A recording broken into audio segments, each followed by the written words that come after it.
Bueno, buen día a todos y a todas. Espero que se encuentren muy bien. A la mañana. Bueno, hoy nos encontramos para dar inicio al segundo módulo de la diplomatura en periodismo digital de la Universidad Nacional de Jujuy. En esta oportunidad, bueno, nos va a acompañar la doctora Verónica Ficoseco. Bueno, voy a estar también yo en este módulo acompañando a Verónica, y este módulo lo denominamos Ciudadanías Digitales y el rol del periodismo, ¿no? Bueno, creo que es interesante también que tengamos un panorama, que tengamos una mirada, ¿no? Cuando estamos hablando de las ciudadanías digitales, bueno, en esta primera etapa, como vieron en el programita que le subimos, Verónica va a desandar por algunas cuestiones preliminares, ¿no? Como Internet, el espacio digital, las ciudadanías digitales. Y de ese modo, bueno, poder complementar yo en este espacio también reflexionando sobre los movimientos sociales en la era de Internet.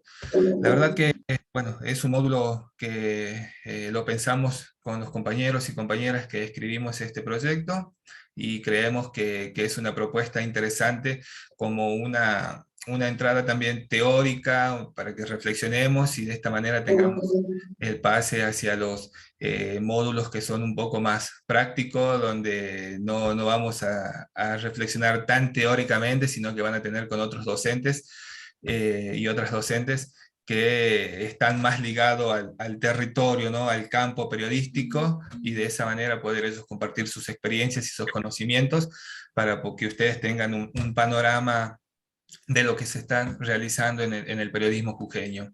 Bueno, un poquito contarles que Verónica también es egresada de nuestra casa de estudios, de la Facultad de Humanidades y Ciencias Sociales, es licenciada en Comunicación Social, y bueno, posterior a esto realizó su doctorado en la Universidad Nacional de La Plata, doctora en Comunicación, y es docente también en diferentes universidades de Sudamérica.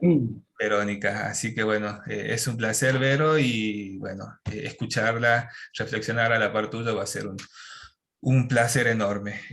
Bueno, Verito, cuando quieras, podés comenzar. Yo voy a estar acá detrás de la pantalla, y cuando tenga que intervenir, voy a hacerlo sin ningún problema. Buenísimo. Bueno, muchas gracias Rodrigo por la presentación y por la bienvenida para todos y todas. Aprovecho para saludarlos. Buenos días a todos y todas. Buen sábado. La verdad agradezco este esfuerzo de todos ustedes de hacerse un ratito el sábado para llegarse, ¿no? Para tener estas charlas, para profundizar con estos temas en el marco de la diplomatura. Quiero agradecer también a la Universidad Nacional de Jujuy, primero por esta iniciativa, por esta nueva carrera, que realmente un lujo en el escenario del periodismo y de la comunicación digital.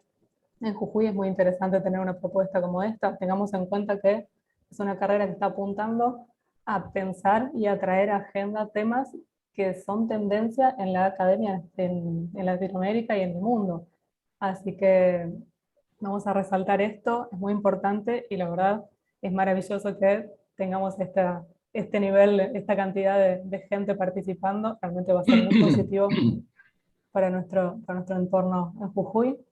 Eh, bueno, como les decía Rodrigo, por ahí para no dar muchas vueltas con la introducción, como les decía Rodrigo, bueno ya me presentó, solo para colocar un poquito más de contexto. Eh, yo actualmente soy profesora en universidades en Argentina, en la Universidad Nacional de la Patagonia Austral y también en la Universidad Federal de Bahía en Brasil.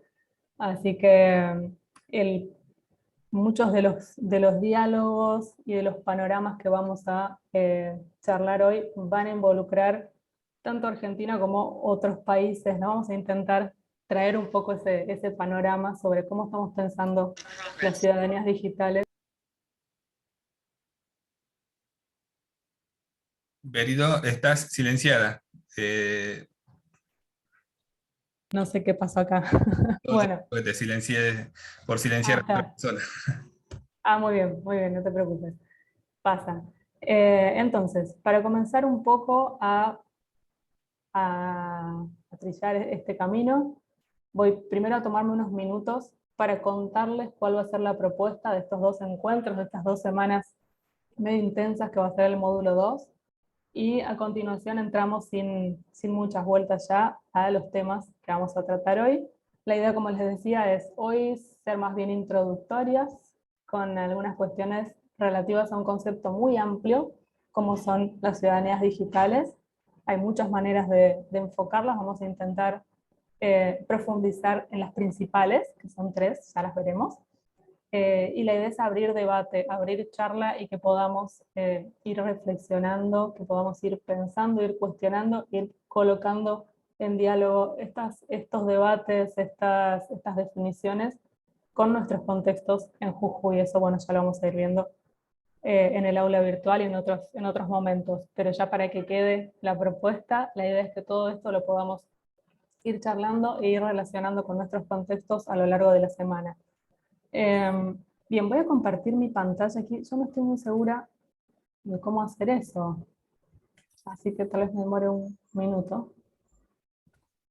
A ver. Fíjate, Vero, en Zoom es muy parecido al Meet, compartir, Ajá. Debe compartir mi escritorio. compartir pantalla. Cuando abrís compartir pantalla te van a salir las diferentes pestañas que tenés abiertas. No sé si te está No me abriendo. sale, me está dando la opción a compartir mi escritorio. Bueno, si comparte el escritorio, yo abro la presentación aquí. Sí, a ver.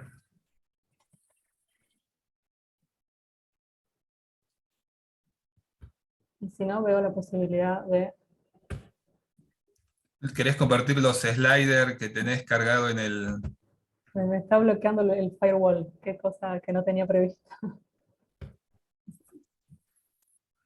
Y si no, comparto yo mi pantalla. Bien, te las puedo mandar. Las que tengo en el Drive son las mismas. Sí, son las mismas. Sí, sabes Bueno, que me está bloqueando el firewall acá. ahí yo las comparto, que están como un PDF, ¿no? Sí, exactamente. Ahí están. Creo que están viendo mi pantalla todo completo, ¿no?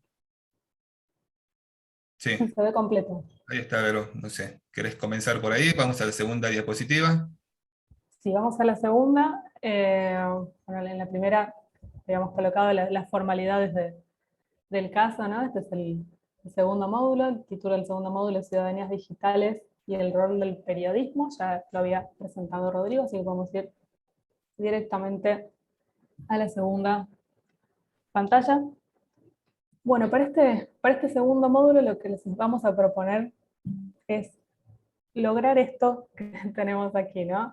Voy a comenzar por el cuadrito verde, donde tenemos la primera semana, que comienza hoy, que la titulamos Entendiendo la ciudadanía digital.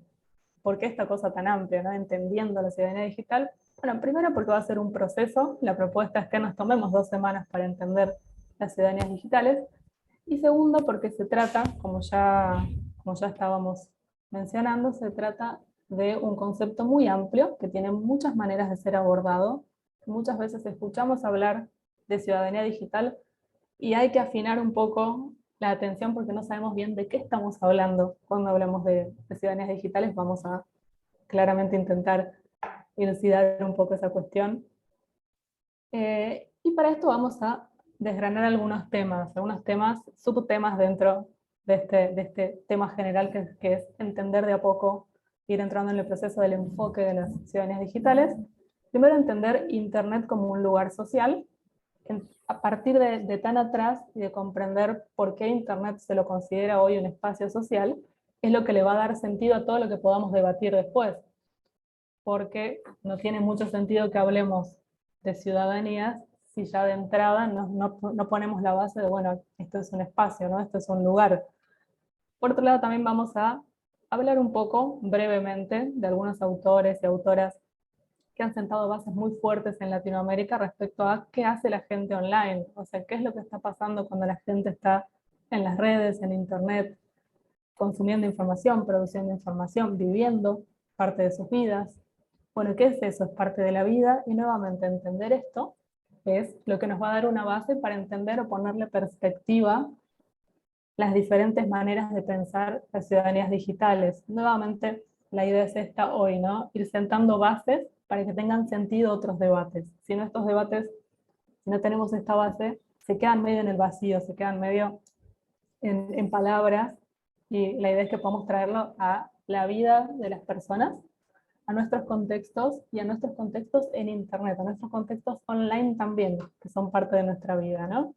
También vamos a hablar, también brevemente, apuntando algunas referencias fundamentales del acceso a la información, la participación y los datos personales, que son los tres ejes principales de los debates en torno a la ciudadanía digital actualmente. Como les mencionaba Rodrigo, también se va a abundar un poco en el tema de los movimientos sociales en Internet, ya pensando en ejercicios colectivos de toma de posición, de ocupar ese espacio social que está ocurriendo en Internet, y de ocupar o establecer agendas también en esos espacios, ya para ir comenzando a pensar lo que ocurre en estos espacios y cómo se ejercen derechos y cuáles son los aspectos a tener en cuenta en esto.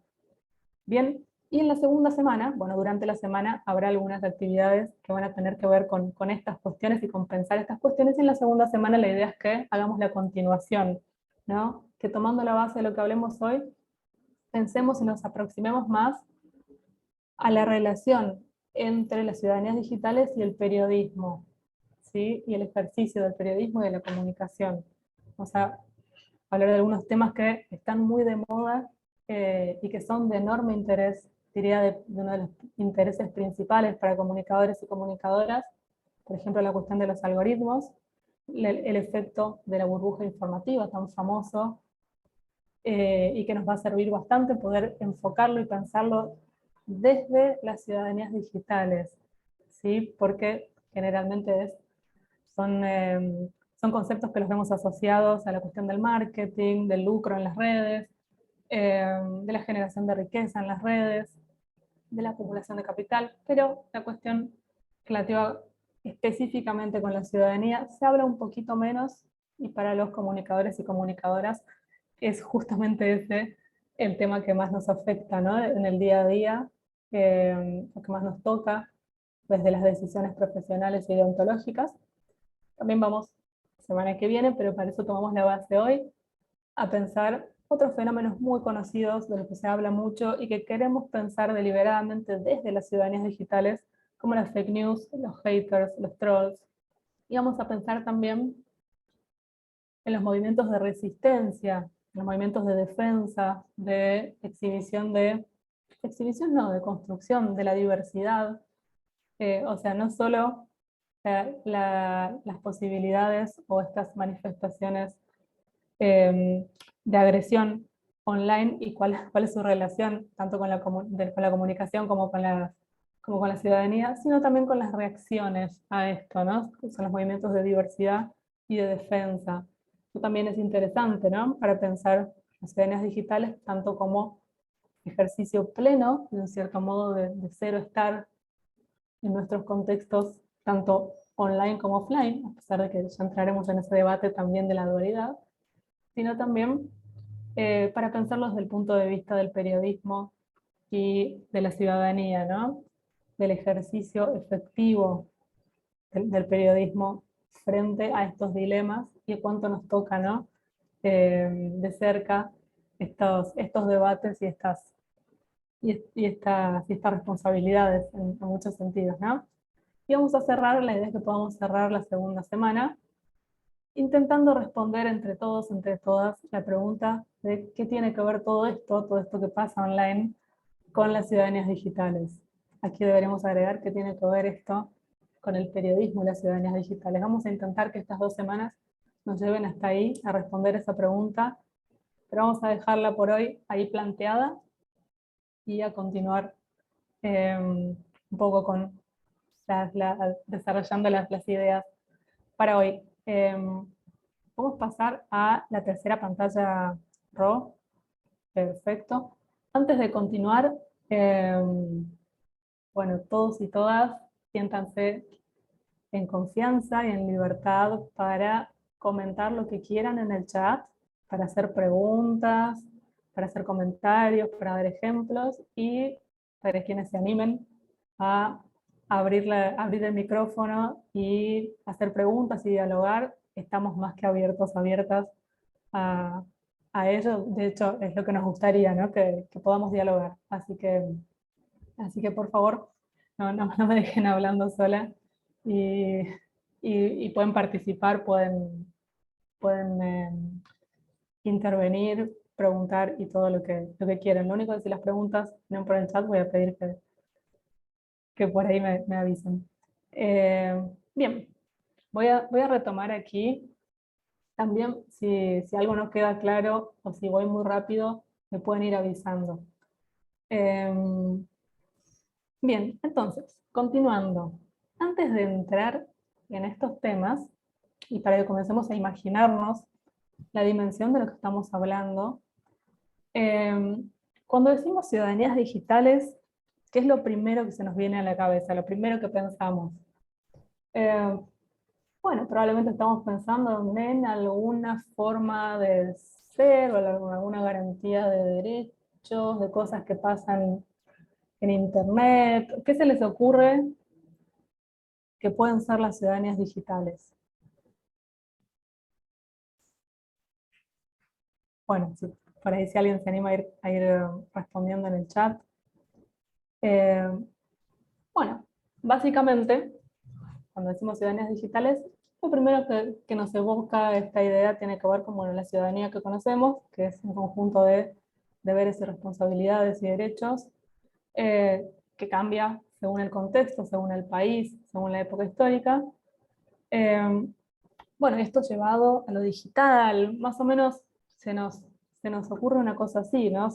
Que, bueno, debe tener que ver con lo que las personas hacen o pueden hacer, o lo que está prohibido, lo que está permitido, o tiene alguna relación con estas cosas. Bueno, más o menos cuando se habla de estos temas, las personas suelen ir directamente a estas cuestiones, y lo que ocurre es que cuando confinamos la idea de ciudadanías digitales solo a lo que pasa online, hacemos un corte, decimos, bueno, es lo que pasa en Internet, ¿no? Son los derechos en Internet, son las cosas en Internet. Lo que ocurre es que operamos una separación que de alguna manera y en algunos contextos le puede sacar importancia, ¿no? Puede parecer que cuando hablamos de lo que pasa en Internet o de lo que pasa online, estamos hablando de cosas que no existen o existen de una manera más leve, ¿no? Existen de una manera menos importante porque están en Internet. Entonces deben ser un juego o deben ser como secundarias, ¿no? O no debe ser tan confiable, o todos los prejuicios que envuelven todavía las cuestiones o los imaginarios relacionados con lo que ocurre a través de las tecnologías. Para esto interesante voy a ir dejando algunos comentarios, después paso una lista para quien le interese.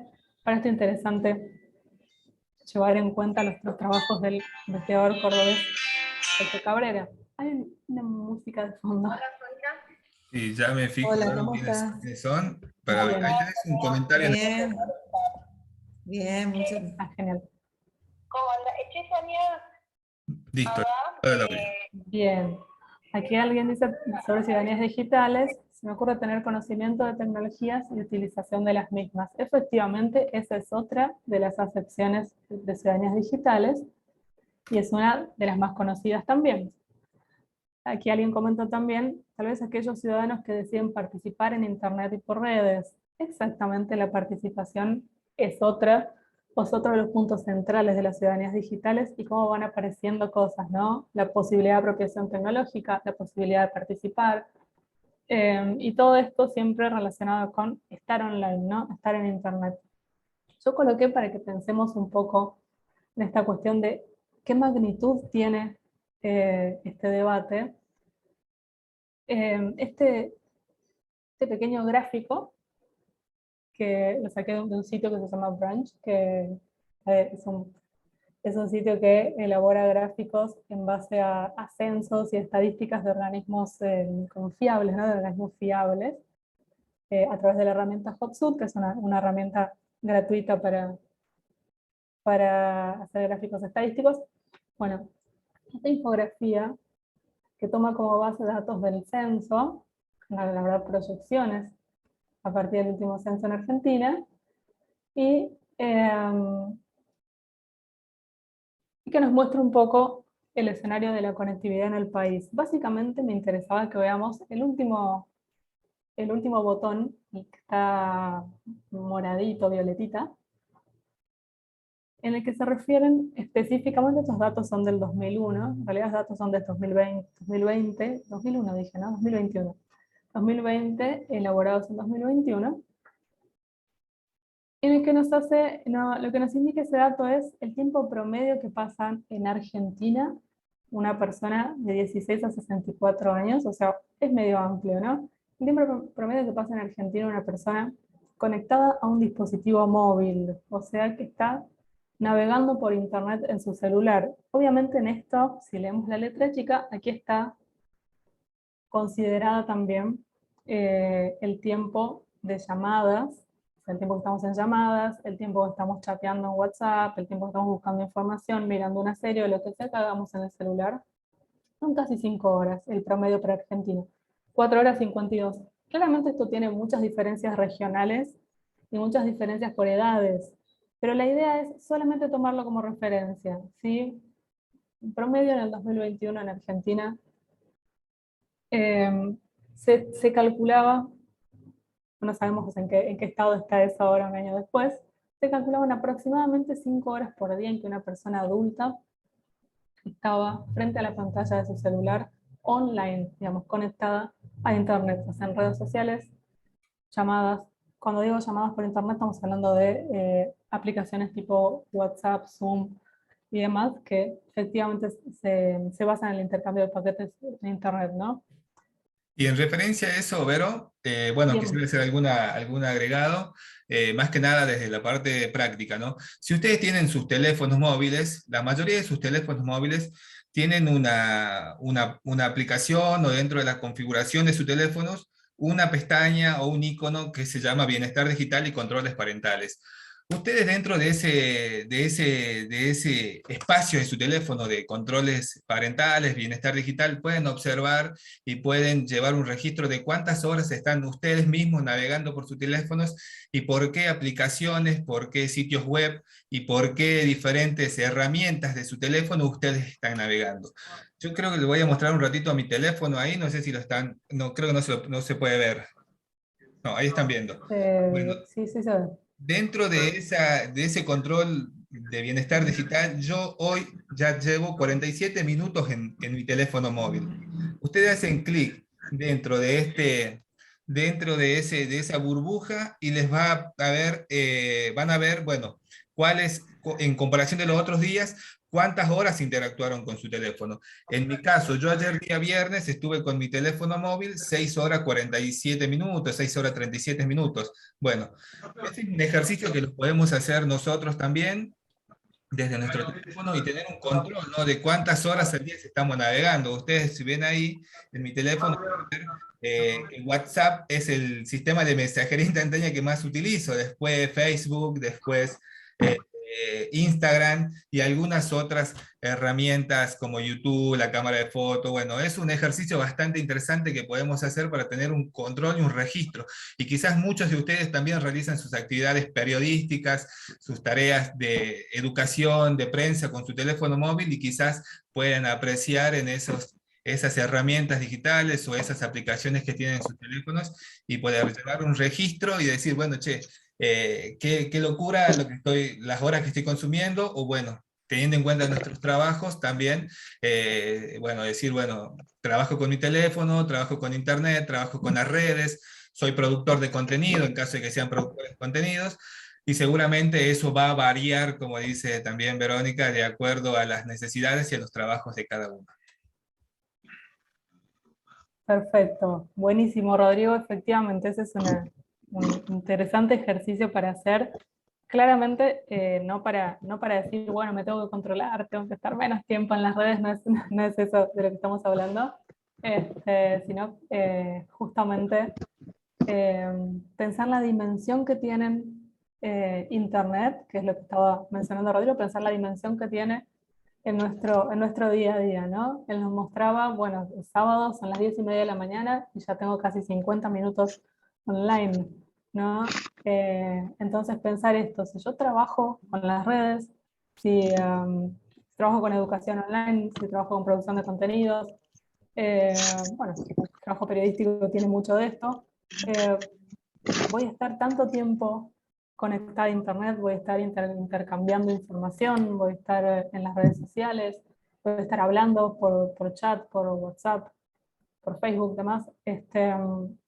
Quiere decir que el espacio online, estar conectado, ocupa un lugar enorme en nuestras vidas. Por eso, cuando hablamos de las ciudadanías digitales y pensamos en todas las maneras en las que se puede enfocar esto, estamos pensando no en algo secundario, no en una cosa que es como un juego, no en el tiempo de ocio, no en el tiempo en el que los chicos están viendo una película en el celular. No, no estamos hablando de eso o están jugando a los jueguitos, no estamos hablando de eso, estamos hablando de espacios y tiempos muy significativos en nuestro día a día, ya sea porque muchos de nosotros trabajamos en internet o a través de las redes, o porque muchos de nosotros dependemos en gran medida de las redes sociales, de la conectividad y demás, para mantener nuestros lazos afectivos, para estar en contacto con familia, para charlar diariamente con los amigos, para informarnos día a día, para entretenernos, para divertirnos. O sea, estamos hablando de montos enormes y de porciones enormes de nuestro tiempo y de nuestros días que estamos en esos espacios. Así que, nuevamente, redundando por última vez, cuando hablamos de ciudadanías digitales, estamos hablando de estas partes así de significativas de nuestro día a día. A veces queda invisibilizada. Aquí, bueno, como les decía, ya vamos a mandar una lista de recomendaciones para que tenga curiosidad de leer un poco más. Aquí, por ejemplo, se pueden citar las investigaciones de Eduardo Cabrera, el investigador cordobés, que nos habla justamente de los imaginarios que se construyen alrededor de la tecnología y de Internet, que de alguna manera las personas tienden a pensar que eso no es tan importante o no está tan presente o no es tan real en sus vidas, como sí lo es, y si es real y si es importante estar frente a frente, ¿no? Claro que lo es, pero justamente lo que nos dice este investigador es, tengamos en cuenta que lo que ocurre en las redes, lo que ocurre online, nuestras relaciones sociales en esos espacios, también hacen parte de nuestra vida y también es esto, ¿no? También vemos con, por ejemplo, estas cifras del año pasado ocupan partes enormes de nuestro tiempo, de nuestro día a día, y esto es un promedio para el país, que seguramente será diferente caso por caso, como les mencionaba Rodrigo. Bien, podemos pasar a la siguiente pantalla.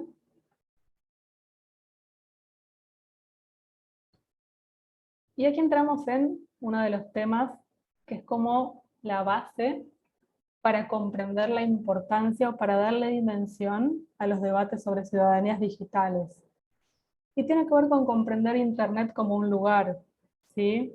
Aquí ponemos Internet es un lugar, y si es un lugar, entonces ahí hay derechos y hay ciudadanía, ¿no? Esto que parece tal vez obvio decirlo ahora, Internet es un lugar, porque bueno, las redes, estamos en las redes, hablamos en las redes, nos relacionamos en las redes, nos informamos, charlamos, o sea, pasamos parte de nuestras vidas allí. Hoy parece obvio, pero hace no mucho tiempo, hace menos de 2 décadas, para los estudios de la comunicación esto no era tan obvio, esto no era tan claro. De hecho, todavía estábamos intentando explicar Internet, las redes y lo que ocurre en los espacios online desde el punto de vista de los estudios de los medios de comunicación, ¿no? Desde el punto de vista del emisor, el productor de contenidos, el receptor, el consumidor y demás.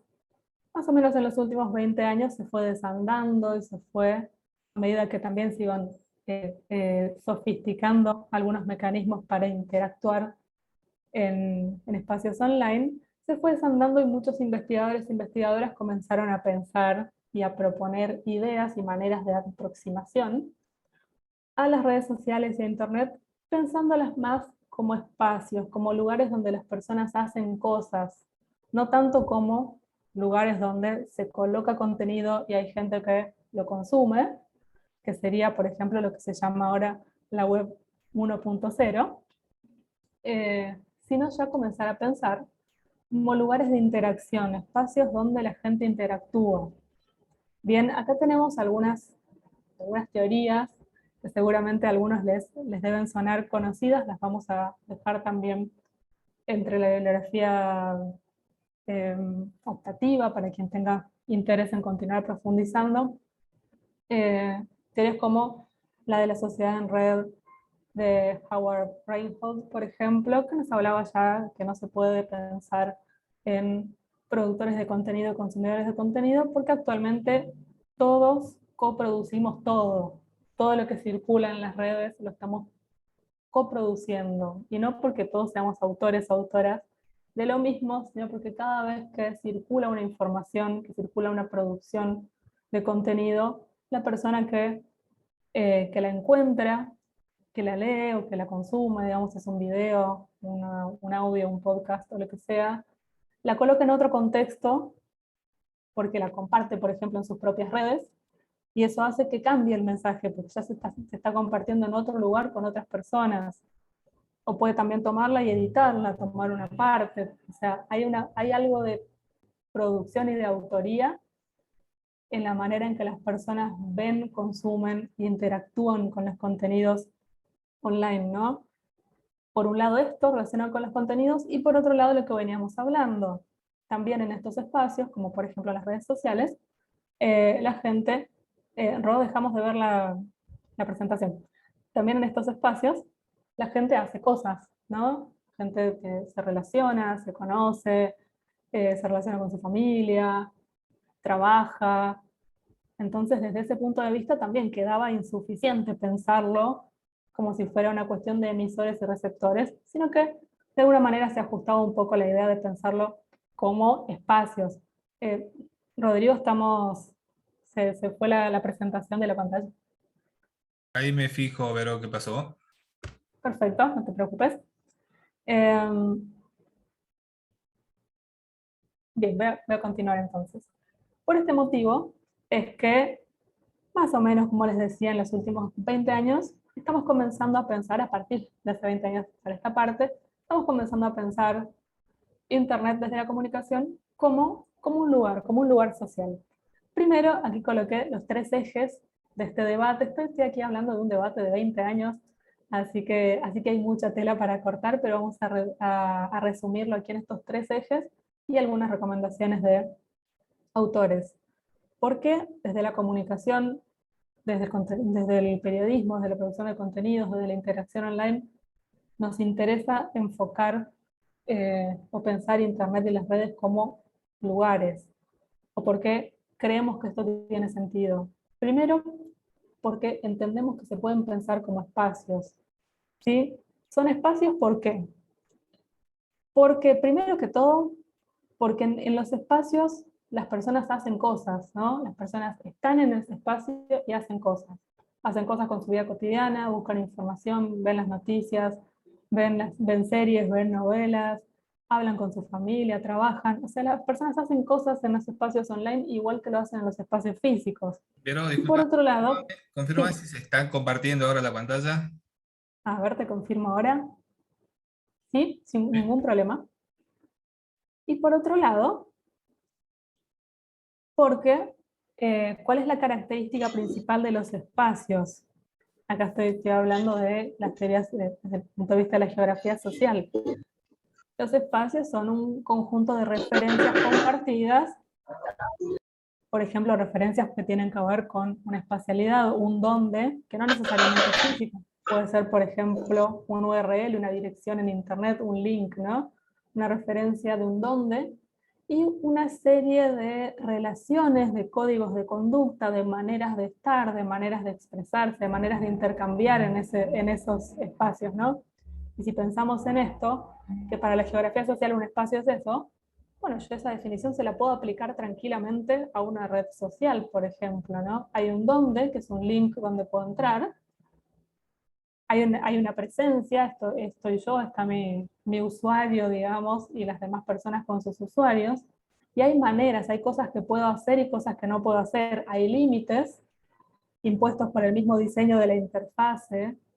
Hay maneras en las que me puedo comunicar, hay maneras en las que no, según el espacio. Si voy para otro espacio, por ejemplo, si me voy para otra red social, quizás puedo hacer cosas o puedo compartir contenidos que en otra no podía. Formatos, digo, ¿no? Por ejemplo, si estoy en Twitter, puedo compartir texto y fotos y algunos audios pequeños, pero si me voy a TikTok, solamente puedo colocar preferentemente videos, por ejemplo. Entonces, estos autores, por ejemplo, coloco Eduardo Sousa Couto y Paula Sibilia, por colocar algunos ejemplos de autores interesantísimos latinoamericanos, lo que nos dicen es, puedo tomar la definición de espacio social, de la geografía social, y justo la puedo aplicar también para pensar lo que ocurre online, para pensar las redes sociales, para pensar Internet 2.0 para adelante. Ya de alguna manera los avances tecnológicos y la manera en que la sociedad se fue apropiando de estos avances, o sea, la trama sociotécnica que se fue construyendo, me permite aplicarle a lo que ocurre online la definición de espacio. ¿Bien? Y aquí es donde damos un paso grande en lo que hablábamos al principio, en extender la idea de ciudadanía también para lo digital. Porque, por ejemplo, en estas últimas 2 décadas ya la tecnología avanzó de una cierta manera y la sociedad se apropió de esa tecnología de cierta manera que nos permite ya pensar que estamos presentes online, que estamos ahí intercambiando y que son espacios, porque se corresponden con la definición de lo que es un espacio para la geografía social. ¿Se va entendiendo hasta aquí? Bueno, yo espero por ahí sus preguntas o por ahí si ¿Hay algo va algún quedando. comentario, alguna Sí, pregunta? No sí, duden en abrir sus micrófonos perfecto. o hacer en el chat. Hay algunos mensajitos en el chat, ¿no? Anteriores, como a veces nuestros trabajos nos exigen estar conectados mucho tiempo. Bien, Otro bien. comentario de otra compañera anterior. Bueno, que creo que ya lo leíste. Y Facebook también lanza un aviso Sí, de sí. horario bueno, que nos pasa en la red. Algunos comentarios que se fueron dando, Vero, durante el transcurso Perfecto, de la muchas charla. gracias. Bien, ahí veo que Martín y Viviana dicen que se entiende. Bien, igual si en algún momento se complica un poco, ustedes me avisan y volvemos y vamos repasando las ideas, porque esto es importante que lo tengamos de base para poder debatir sobre este panorama las siguientes cosas, para no debatir en el aire, ¿no? Bien, continuamos entonces. Por un lado, entonces, Internet es un lugar, o nos interesa pensarlo desde un lugar, como lugar, desde la comunicación. Primero porque podemos decir que es un espacio, ¿sí? Junto con esto, vamos a la segunda columna, porque podemos estar en ese espacio. Si es un espacio, las personas pueden estar ahí, ¿no? Que también sería parte de la definición de espacio de la geografía, y ahora también de la comunicación para pensar los espacios online. Las personas no solamente están, digamos, no solamente consumen, no son espectadoras de lo que ocurre en Internet, no son solo consumidoras, como era antes con los medios, digamos, más tradicionales, sino que ahora, desde la web 2.0 para adelante, las personas están en contacto con estos contenidos, pueden interactuar con ellos, pueden compartirlos en otras redes, pueden remixarlos, cambiarlos, modificarlos, editarlos. Eh, o sea, en muchos sentidos podemos decir que las personas están allí, están interactuando con los contenidos, ¿no? Por ejemplo, aquí colocamos otro ejemplo. Los y las periodistas y los influencers no solamente están produciendo contenido, ¿no? Por ahí los y las youtubers o los y las periodistas no están solo produciendo contenido para que las personas lo vean o lo consuman, sino que lo que están haciendo, y esto aquí estamos hablando ya de los trabajos, por ejemplo, de la investigadora Mónica Fantin, que es de la Universidad de Santa Catarina en Brasil, nos habla de que los periodistas y las periodistas ahora lo que hacen es producir experiencias. Y no solo producir experiencias, sino diseñar experiencias. Ahora cuando producimos un contenido para las redes, por más que sea un contenido informativo, estamos pensando en la reacción de quien lo va a leer, estamos pensando en su feedback, en su respuesta, estamos pensando en cómo va a ser la experiencia de verlo, ¿no? Por ahí si tengo alguna estrategia de monetización, si quiero poner una publicidad, dónde quiero que vaya, si quiero que la persona después circule hacia otro lugar y vea otra cosa, para ofrecerle como un trayecto en mi contenido. O sea, esto quiere decir que cuando estoy produciendo contenido para las redes, ahora no es como producir una nota para un medio antes. Ahora lo que estoy pensando, o la tendencia del periodismo y también de los influencers y demás, es producir experiencias, diseñar experiencias. Y cuando decimos experiencias, vamos a lo que colocamos aquí en la segunda columna, tiene que ver con estar, ¿no? Para tener una experiencia en un lugar, en un espacio, bueno, yo tengo que estar ahí. Y si puedo tener una experiencia ahí es porque puedo estar ahí, ¿sí? Siempre pensando en experiencias concretas, no en experiencias imaginarias, que también valen, pero no es de lo que estamos hablando ahora, ¿no? Y por otro lado, lo que decíamos anteriormente, ¿no? Las personas cuando entran en estos espacios, que pueden ser redes, pueden ser las webs de los periodistas, pueden ser los canales y demás, no están entrando para solamente mirar o leer y demás, sino que están entrando para interactuar, están entrando para llevarse algo, para compartirlo, para ponerlo a circular en otro lado, generalmente, ¿no? En la mayoría de los casos, o al menos esa posibilidad está ahí. Entonces, si yo lo puedo hacer, si puedo interactuar con ese contenido, si puedo contextualizarlo en otro lado, si puedo modificarlo, nuevamente esto tiene que ver con el hecho de que yo puedo estar, ¿no? Puedo experimentar, puedo estar, por lo tanto estoy en un lugar, estoy en un espacio.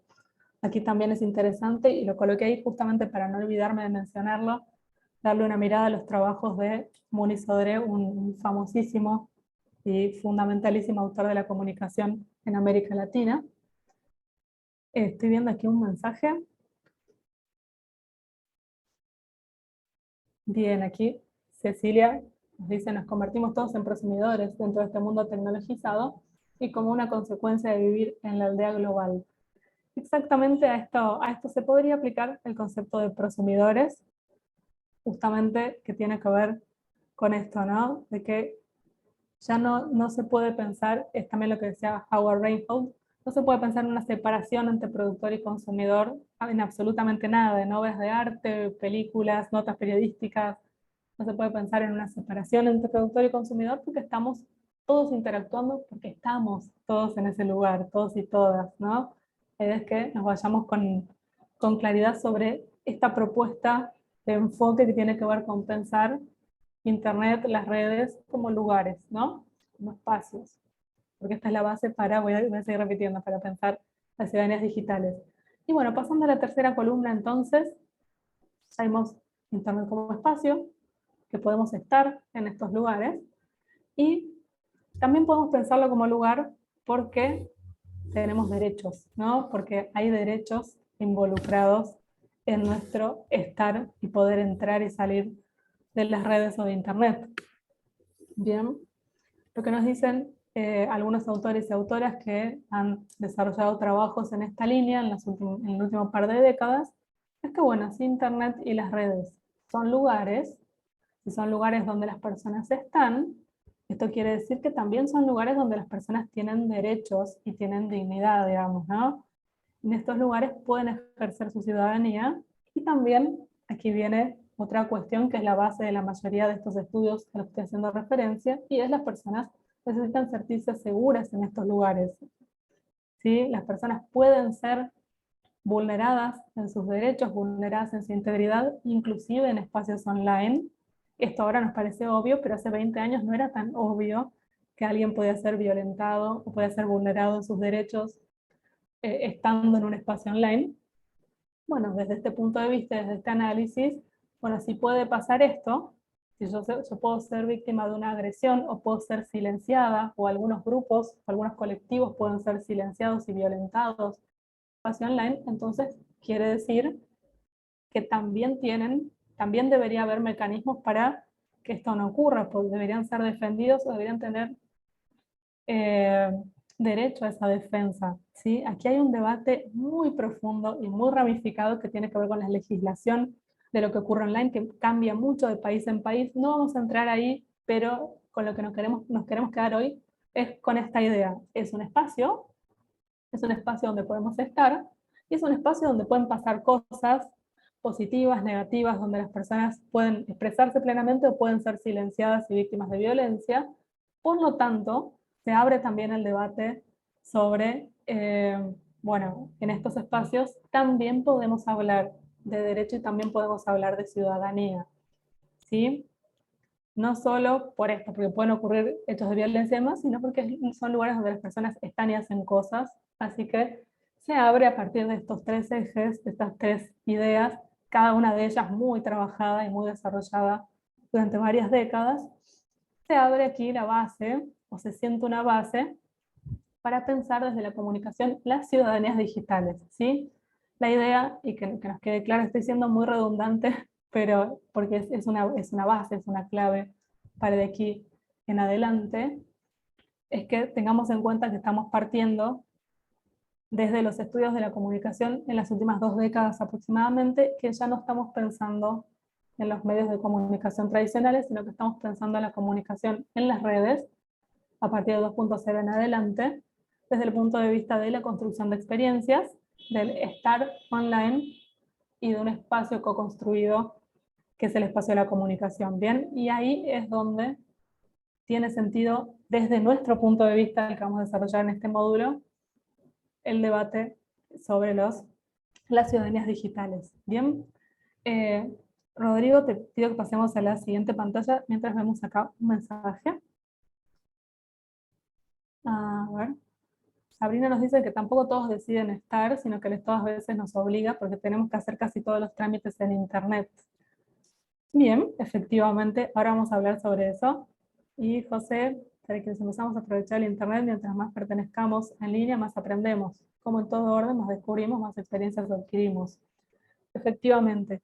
Sí, justamente, es interesante el comentario de Sabrina, creo que tiene mucha relación con el de José.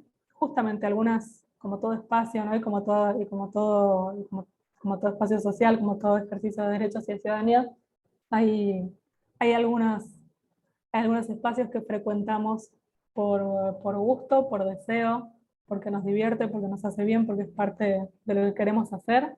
Y hay otros espacios a los que frecuentamos o accedemos más por cumplir con obligaciones o porque necesitamos hacerlo, ¿no? Efectivamente, y eso es interesante, esta distinción entre cosas que hago online porque quiero hacerlas y cosas que hago online porque debo hacerlas, porque es medio que una obligación. Eso también nos da la pauta de cuánto se parecen y cuánto es pertinente y tiene sentido pensar los espacios online y los espacios offline como espacios, digamos, como equivalentes en cuanto a espacios, en cuanto a su importancia en la vida de las personas. Y lo que dice José, efectivamente, ocurre como en todos los ámbitos, ¿no? Mientras más estamos, más nos familiarizamos, más aprendemos, más interiorizamos y más somos parte. Nuevamente, esto nos lleva a pensar, ¿no? Si volvemos al inicio, ¿no? 5 horas al día, una persona promedio en Argentina conectada a Internet en el celular. Esto significa que estamos pasando mucho tiempo y seguramente interiorizando muchas cosas de esos espacios en nuestras vidas. Por lo tanto, no son secundarios, sino que se los debe tener en cuenta como parte importante, ¿no? de lo que hacemos. Bien, entonces, vamos entonces a entrar después de la introducción, que es un poco más larga de lo que tenía previsto. Vamos entonces a entrar en la cuestión, en el tema que nos ocupa, que es, aquí esto está errado, esto debería ser las ciudadanías digitales, en plural. ¿Por qué en plural? Porque, como decíamos al principio, existen o tenemos en este momento en debate muchas definiciones y muchas maneras de abordar la cuestión de las ciudadanías digitales. Entre las más básicas, entre las más comunes, entre las más conocidas, tenemos 3 maneras, 3 líneas o 3 aspectos de abordaje, ¿no? Por un lado, el aspecto tecnológico, el aspecto social, la cuestión relativa a la ciudadanía digital propiamente dicha en cuanto a derechos y a participación, ¿no? Comenzando con la primera, hay otras perspectivas, hay otras maneras de enfocarlo. Aquí nos vamos a concentrar en estas 3, que son las principales y son por ahí las más destacadas. Bien. En cuanto a la ciudadanía digital enfocada desde el aspecto tecnológico, aquí nos vamos a encontrar con autores o con debates que están pensando principalmente en tres sentidos, ¿no? En la alfabetización digital, que es lo que decía un compañero o una compañera hace unos minutos en los comentarios, la posibilidad de las personas de apropiarse, ¿no? De hacer cosas online, eso es la ciudadanía digital. Y sí, eso es la ciudadanía digital, entre otras cosas, es eso. La ciudadanía digital tiene un aspecto tecnológico que incluye el acceso a la alfabetización digital, o sea, que todos y todas los ciudadanos y ciudadanas puedan tener acceso a conocimientos, actitudes que les permitan ser proficientes, poder aprovechar y poder, digamos, desenvolverse con cierto grado de libertad en ambientes online y en la apropiación de tecnologías digitales. Esto viene de la mano del acceso a la tecnología y a la conectividad. En muchos casos, bueno, lo hemos visto, vamos a ver el ejemplo, por ejemplo, de un programa emblemático como Conectar Igualdad. En muchos casos, los estados se han hecho cargo, bueno, a veces momentáneamente por cambios y cosas que ocurren en los periodos, pero los estados se han hecho cargo de subsanar y de ampliar las bases del acceso tanto a la posesión de objetos tecnológicos de dispositivos, por ejemplo, en el caso de Conectar Igualdad, computadoras, eh, para sectores sociales que estaban antes excluidos de esos consumos, o sea que no tenían acceso a tener computadoras, por lo tanto, parte de su ciudadanía digital no podían ejercerla, porque no podían adquirir proficiencia y hacer determinadas actividades, y a la conectividad, con obras de infraestructura, bueno, que en Argentina hace una década atrás fueron monumentales para aumentar el acceso a la conexión a Internet. ¿Esto por qué? Porque el acceso es parte de la ciudadanía, porque mucha gente dirá, bueno, es una cuestión de consumo, es una cuestión de mercado, tener acceso a comprar un celular o una computadora es una cuestión individual. Lo que la vuelve una cuestión colectiva y lo que la vuelve un objeto, digamos, tema de política pública en el mundo entero, no solamente en Argentina y en América Latina, es justamente esto, que a través del acceso justo a las tecnologías y a la posibilidad de conexión, es como se puede alcanzar cierto nivel de alfabetización digital en las poblaciones. La idea es que sea cada vez más masivo, porque muchos aspectos de nuestra ciudadanía digital van a depender de eso, ¿no? De poder ejercer efectivamente esos derechos. Entonces, cuando vemos o cuando hablamos de políticas públicas que apuntan a la inclusión tecnológica, por ejemplo, o a la alfabetización tecnológica y demás, lo que se está pensando o desde donde se le está enfocando es en este aspecto de la ciudadanía digital que tiene que ver con su aspecto tecnológico. Y como tercer punto del aspecto tecnológico tenemos la auditabilidad de sistemas de ejercicio ciudadano o de sistemas tecnológicos públicos. Esto quiere decir que los ciudadanos y ciudadanas tienen derecho a tener acceso a, bueno, tener acceso al código de estos sistemas. No quiere decir que todo ciudadano y ciudadana es programador y puede auditar el código, sino que tenemos derecho que un auditor ciudadano pueda hacerlo por nosotros o a tener un perito, un representante que pueda hacerlo por nosotros, claramente cuando hablamos de sistemas de gestión de datos de los ciudadanos, y también tenemos derecho a saber qué va a pasar con esos datos, si van a ser recogidos, por quién, cómo van a ser guardados, para qué se van a usar. Eso es parte del ejercicio de nuestra ciudadanía digital, saber lo que ocurre con nuestros datos online, y en este caso, qué es lo que hacen los estados con nuestros datos online. Claramente aquí no estamos hablando de la parte privada, ¿no? ¿Qué es lo que ocurre con nuestros datos cuando quedan en manos de grandes empresas, como de grandes plataformas, o en cuanto al acceso a la tecnología y la conectividad? ¿Qué es lo que ocurre con la distribución y el acceso a las tecnologías cuando quedan completamente en manos del mercado y se distribuye la conectividad según el nivel de ingresos, o sea, mejor calidad de internet en zonas donde tiene sentido vender ese servicio, y una calidad deficiente en zonas donde no podemos cobrar precios altos, por ejemplo. Este contraste entre lo que el ciudadano o la ciudadana puede o tiene derecho a esperar del sector privado, del sector público, que no siempre es así. Yo estoy colocando aquí medio esquemáticamente dos posiciones. Esta tensión entre acceso para todos y al mismo tiempo un equilibrio de mercado, esta tensión entre transparencia con mis datos y con lo que ocurre con mis datos, y por otro lado pensar, que ya veremos más adelante, ¿no?, en la extractividad de datos que ejercen las plataformas, esta tensión constante en la que desde algún punto hay una suerte de defensa del ciudadano. Esto es lo que hace que podamos pensar el aspecto tecnológico de todo esto como un aspecto relacionado con las ciudadanías digitales, ¿sí? Hay más características, pero nos vamos a quedar con estas en relación con la comunicación. ¿Hasta aquí hay alguna duda, alguna pregunta, algún comentario? Viviana, levantaste la mano.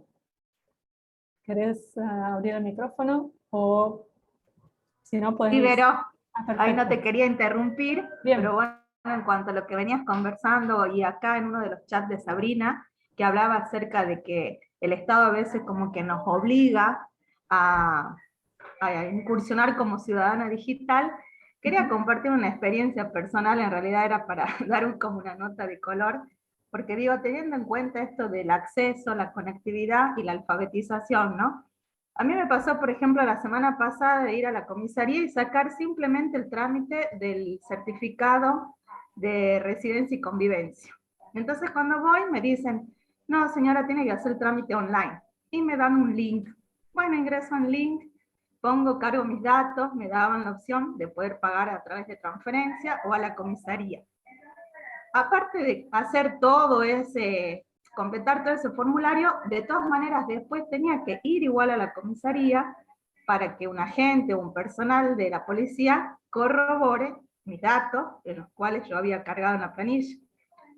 Bueno, yo digo, en otra situación, o años anteriores, o quizás en diciembre, yo iba con mi documento, con mi documentación, y salía con el certificado, en formato papel. El trámite me llevaba quizás 1 hora, 2 horas, como mucho. Y esta vez estuve 1 semana, Vero, para hacer el trámite. Wow. O sea, solicité el turno un jueves, me dieron el turno a la semana siguiente, cargué los datos, tuve que ir, y cuando voy a la comisaría me dice, no me pidieron el documento para corroborar, no me pidieron la otra información del certificado de residencia y convivencia con quién vivía, y bueno, nada, me dice, señora, bueno, ahora le vamos a enviar un mail y va a quedar a la espera hasta 72 horas que le llegue a su correo, a su WhatsApp, el certificado. Así que el trámite me llevó 5 días. Entonces digo, bueno, está bien esto, pero bueno, el Estado, cuando va siendo, de alguna manera, va abriendo estos espacios tecnológicos para hacer los trámites, algunas veces más engorroso. Y la gente por ahí desconoce. Yo digo, si a mí me llevó 5 días, a lo mejor la gente que no tiene mucho acceso a las tecnologías, como la gente del norte, de la Puna, de la Quebrada, ¿cómo hace para sacar un trámite online, digamos? A veces el Estado por ahí, y esto es para la reflexión, de que no solo es informatizar todo, digitalizar todo y hacernos cibernautas, sino también ver la conectividad, la alfabetización y el acceso justamente a Internet, ¿no? Y otro tema, la legalidad. ¿Cómo uno certifica la veracidad de lo que yo estoy completando en el formulario? Bueno, me quedé pensando, digo, la verdad que un trámite sencillo me llevó 5 días, y cuando fui a que corroboren la documentación tampoco la corroboraron. Digo, bueno, a través de un código QR queremos creer que todo lo que cargamos es como una declaración jurada y alguien certifica la veracidad de lo que completamos. Exactamente. Bueno, excelente el ejemplo, Viviana, buenísimo, y vino perfecto para pensar esto, ¿no? ¿Cuánto todavía nos falta para pensar plenamente en la ciudadanía digital en el aspecto tecnológico, por lo menos para nosotros en Argentina, ¿no? ¿Cuánto nos falta? Quizás en algunos lugares del mundo estén avanzadísimos, y tengan sistemas de gestión ciudadana súper, súper eficientes, pero para nosotros estamos en camino, yo creo que se están haciendo cosas interesantes, Sí, sí. pero efectivamente es esto, ¿no? Falta mucha alfabetización digital, falta mucho de garantizar el acceso de calidad sobre todo, falta mucho acompañamiento de muchas personas y grupos que necesitan más acompañamiento en estos procesos, y Creo que sobre el todo secreto también... está en buscar un equilibrio, ¿no? De decir, el Estado, bueno, vamos informatizando ciertos sectores, pero vamos alfabetizando a nuestro personal también para cuando venga una persona, un ciudadano con alguna inquietud, alguna duda, sepa despejarle esa duda y aclarar cómo viene para agilizar el trámite justamente, porque se supone que las nuevas tecnologías tienen que agilizarnos los trámites, facilitarnos las cosas y no hacerlo engorroso, quizás un trámite de 2 horas que te demore hacerlo una semana, digamos. Entonces yo digo, ¿para qué informatizamos el sistema si me va a llevar a hacer una semana un trámite de un certificado de residencia? Totalmente, bueno, excelente ejemplo, y sí, son todas cosas para pensarlas y que, para que mantengamos la mirada crítica sobre estas cuestiones, porque es eso, ¿no? No son, son lindos conceptos, pero siempre tenemos que estar mirando a nuestro alrededor qué es lo que está pasando, qué estamos haciendo, y mantenernos críticos, críticas, y siempre atentos, atentas, porque bueno, hay un campo con mucho para hacer, hay indiscutiblemente una buena parte de nuestra ciudadanía, de nuestra vida social que ya está en esos espacios, y hay que estar muy, muy vigilantes sobre en qué estado estamos, ¿no? Hay que mantenerse siempre con los ojos abiertos, eh, y tener una buena dimensión de lo que está ocurriendo en estos espacios, también como comunicadores, comunicadoras, es parte de la tarea. Así que interesantísimo, así como Viviana colocó este ejemplo, si alguien quiere dar un ejemplo más o se acordó ahora de algo que le... Oh, Bien, genial. hola, Hola. Hola, hola. Creo que hola. Alfredo, Luis. No sé si me escucha. No, no, no soy Alfredo. Perdón, entré con esto, pues no podía entrar con el mío. Soy Mary Te Díaz, escuchamos Díaz bien. Gallardo. Sí, mira, qué importante que me pareció lo que dijiste respecto al acceso a la tecnología y conectividad. Yo te hablo como docente, no como periodista, ¿sí? Los chicos, la mayoría no tienen acceso ni a los aparatos ni a la conectividad, digamos. El Estado en algún momento los ha provisto de aparatos, pero no tienen acceso a las redes porque no tienen posibilidad de conectarse. Y eso, ¿cómo afecta al sistema educativo? Porque eso hace a la igualdad de oportunidades. Hoy por hoy, el chico que no tiene acceso a la tecnología, es decir, no puede ejercer su ciudadanía digital, eh, no tiene la misma igualdad de oportunidades que aquel que sí la tiene. Es una gran desigualdad que nosotros los vemos en el colegio, en las escuelas, en las aulas, lo difícil que es para ellos conectarse. A veces uno dice tal cosa, tal trabajo, pero yo no tengo datos, no tengo wifi, en la escuela no hay, o si hay es tan escasa que no todos pueden conectarse, se conectan unos pocos y se cae el sistema, digamos. Entonces, qué importante que es eso que dijiste respecto al acceso a las tecnologías al momento de ejercer nuestra ciudadanía, nuestros derechos como ciudadanos digitales, o la faceta de ciudadanos digitales. ¿Sí? Bien, muchas gracias, Mary, por colocar también otro ejemplo súper interesante, y tiene que ver con este enfoque justamente, ¿no? Si vamos a hablar de ciudadanías digitales, vamos a hablar de su aspecto tecnológico, y un ejercicio pleno de esta ciudadanía implica, ¿no? Tanto el conocimiento, la alfabetización digital para todos y todas, el acceso efectivo a la conectividad, a los equipamientos, y también poder auditar estos servicios o tener la posibilidad de que alguien los haya auditado y que podamos acceder a esta información de alguna manera, que es lo que decía Viviana, ¿no? ¿Dónde está la confiabilidad de colocar mis datos allí? Bueno, como ciudadanos y ciudadanas deberíamos deberíamos conocer estas cosas que seguramente la información hasta puede estar disponible, pero no está accesible, y eso es una gran diferencia, ¿no? Así que tenemos esas cuestiones planteadas en torno a el aspecto tecnológico de las ciudadanías digitales. Por otro lado, tenemos el aspecto social. Muchas de estas cuestiones ya surgieron cuando debatíamos el aspecto tecnológico. Tres de sus características principales o puntos principales tienen que ver con el aspecto social, ¿no? Con la libertad de expresión, con la libertad de participación y con la seguridad en los espacios online. Para explicarlos de manera rápida, cuando hablamos de libertad de expresión, hablamos de, bueno, justamente que todos y todas tengamos la posibilidad de expresarnos en los espacios online en los que intervenimos, siempre y cuando claramente no estemos afectando el punto 3, la seguridad digital de otras personas, de otros colectivos.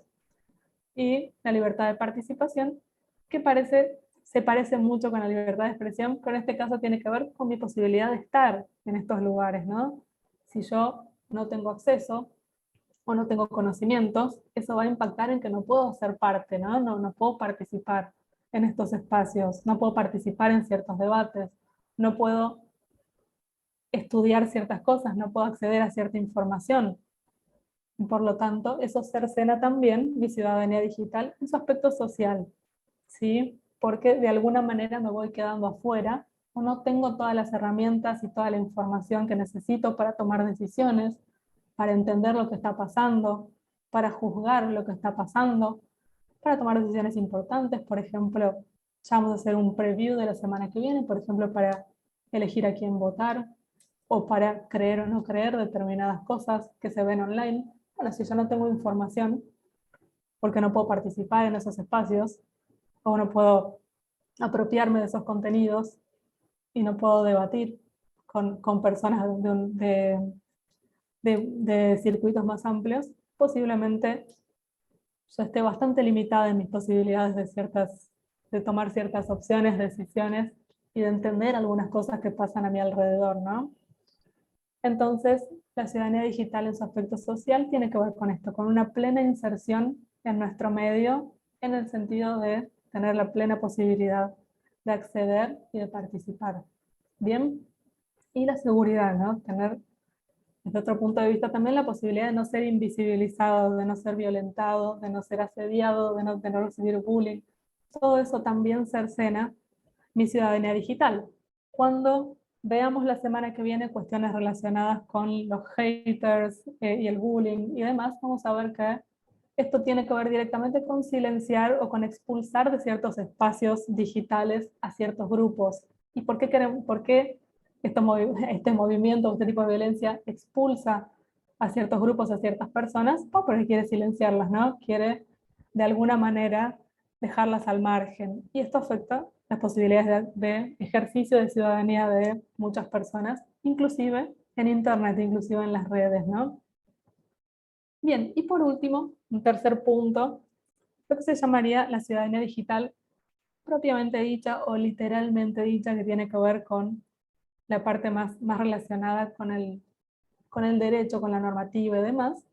Por un lado tenemos la educación para la ciudadanía digital, que es un tema del que se está hablando muchísimo, un tema muy nuevito, y que se está hablando mucho en lo que es la investigación educativa. Y como antes teníamos educación ciudadana, o seguimos teniendo educación ciudadana en las escuelas, pensar la educación para la ciudadanía digital.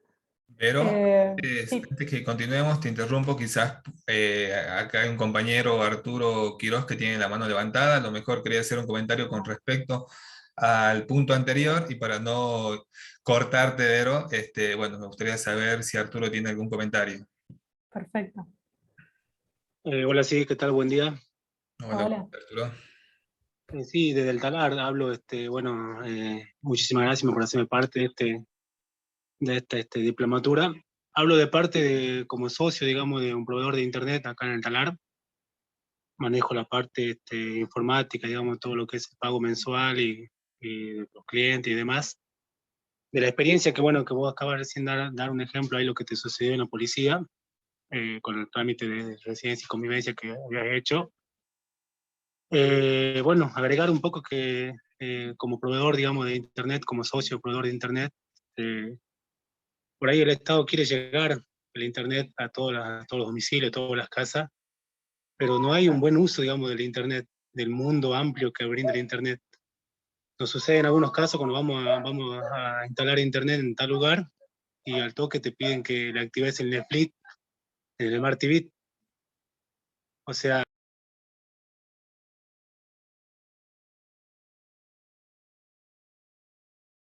Estás silenciado, Arturo. Habilita de nuevo tu micrófono.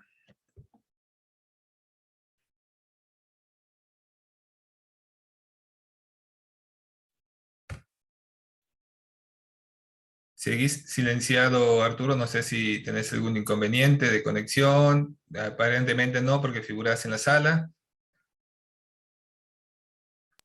WhatsApp, no puedo usar Facebook, entiendo, o sea, o por qué no me manda el YouTube. Hablo un poco de la experiencia como proveedor, ¿no? Entonces la sociedad por ahí no está preparada para el 100% del uso del Internet en su magnitud, digamos.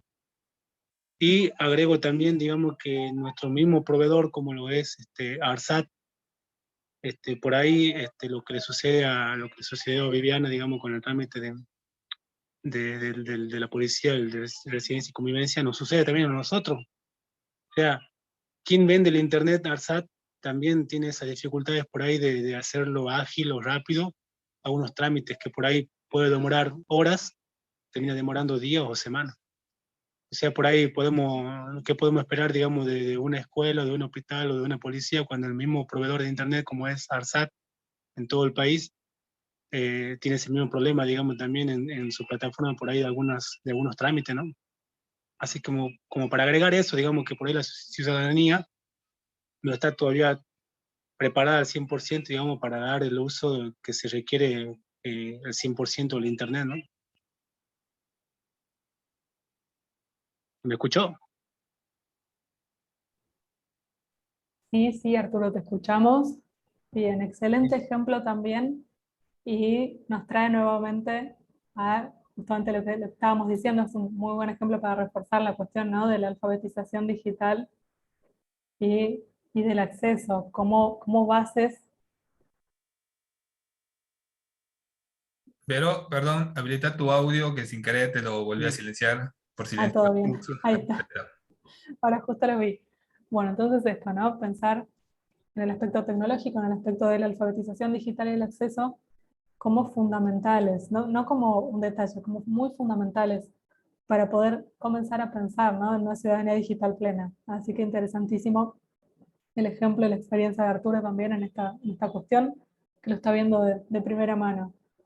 Bueno, y esto nos lleva, vamos a hacer una conexión directa Y entre ese... un segundito, acá hay un comentario en el ¿Sí? chat de Sabrina Galván, que hace un comentario, bueno, sobre los adultos, ¿no? Y bueno, donde comenta que la mayoría no saben y tienen que hacer todo esto en Internet, ¿no? Bueno, y está también la importancia, ¿no?, del el rol del Estado y de las instituciones, ¿no?, de generar diferentes políticas sociales, ¿no?, para responder a estas demandas, ¿no? Y más que nada de un sector donde, bueno, esas experiencias y esos usos con las tecnologías de la información y de la comunicación no están tan incorporadas como las de los jóvenes y las jóvenes que nacen, ¿no?, en entornos digitales, en múltiples pantallas, ¿no? Entonces, en ese sentido, destacar, bueno, que la Universidad Nacional de Jujuy viene realizando desde el año pasado un proyecto, creemos que bastante ambicioso, que lo denominamos justamente Ciudadanía Digital Preuniversitaria, en un principio pensado para jóvenes que estaban por ingresar a la universidad, ya sea Universidad Nacional de Jujuy o cualquier otra universidad del país, donde se brindaban capacitaciones en un principio exclusivamente sobre el uso de las redes sociales, uso de aulas virtuales, y bueno, notamos que esa demanda no era solamente por parte de los y las jóvenes, sino más que nada de este sector de los adultos que también necesitaban empezar a pagar en un contexto de pandemia sus diferentes servicios, ¿no? Luz, gas, cable, el propio internet, y desde esa manera, bueno, que la Universidad Nacional de Jujuy decidió abrir esta política social en un principio destinada para jóvenes en situación de escolaridad, para los adultos mayores y diseñar, ¿no?, diferentes cursos donde, bueno, compañeros y compañeras, más que nada desde la informática, ingenieros en sistemas, licenciados en sistemas, ingenieros en informática, brindaron diferentes cursos que ellos denominaron también ciudadanía digital preuniversitaria, pero en este caso para los adultos, ¿no? Donde se les enseñaba a pagar una boleta en internet, a entrar al home banking, a interactuar por diferentes plataformas de recreación u ocio, como justamente lo decía el compañero, ¿no?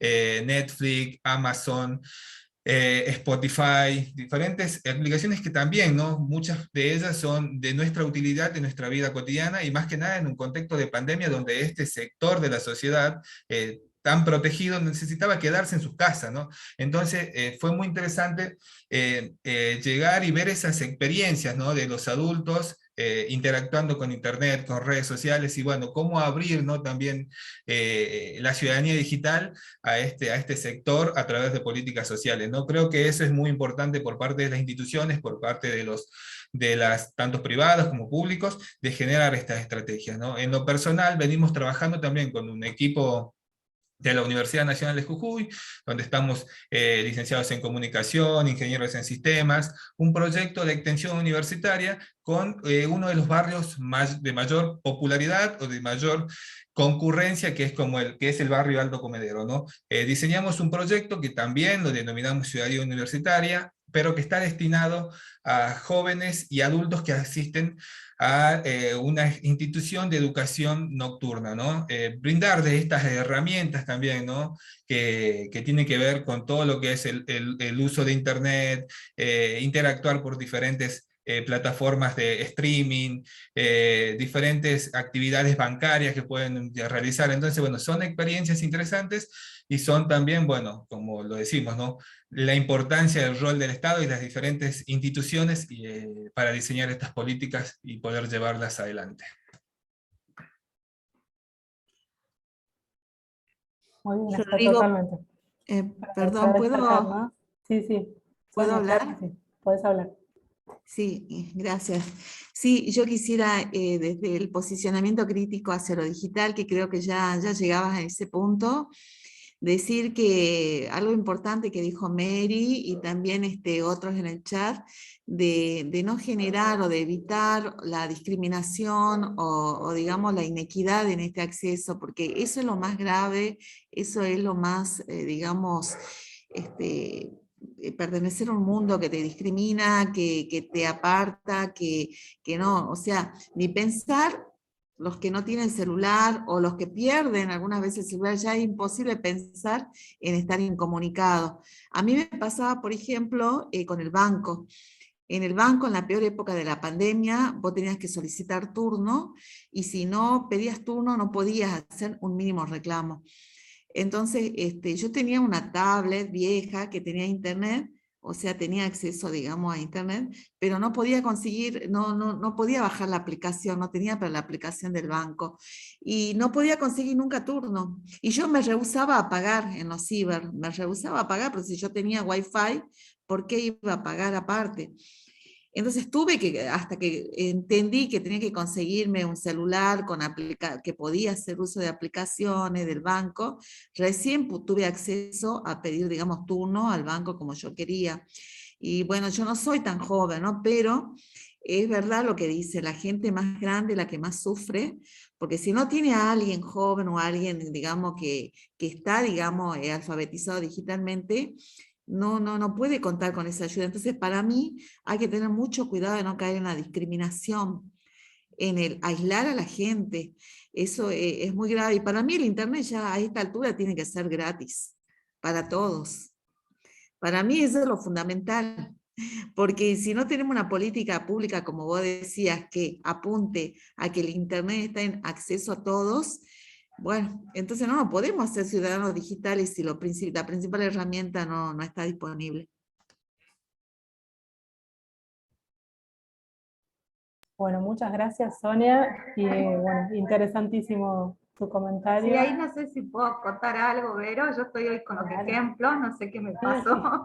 Pero Liliana, bueno, yo vivo genial. acá frente a un banco y tiene mucha razón Sonia en cuanto al tema de las decisiones por ahí, de las políticas públicas y todo lo que dice Rodri, que con cosas simples las puedes solucionar. Nos pasó el otro día de ir un señor, cuando hablamos, creo que hoy una de lo que está en auge también es el tema de la inclusión, no solo con las personas que tienen algún tipo de discapacidad, sino también con los adultos mayores que no están bien de salud. Yo sé porque mi mamá es jubilada y ella todos los meses tiene que hacer el certificado de, no es de convivencia, sino de, bueno, le piden un certificado que lo tienen que hacer en el cajero todos los meses, de supervivencia, así es. Y nos pasó el otro día de que una señora, así es, de vida, un matrimonio viejito, los dos adultos mayores, y la señora estaba con su esposo en silla de ruedas.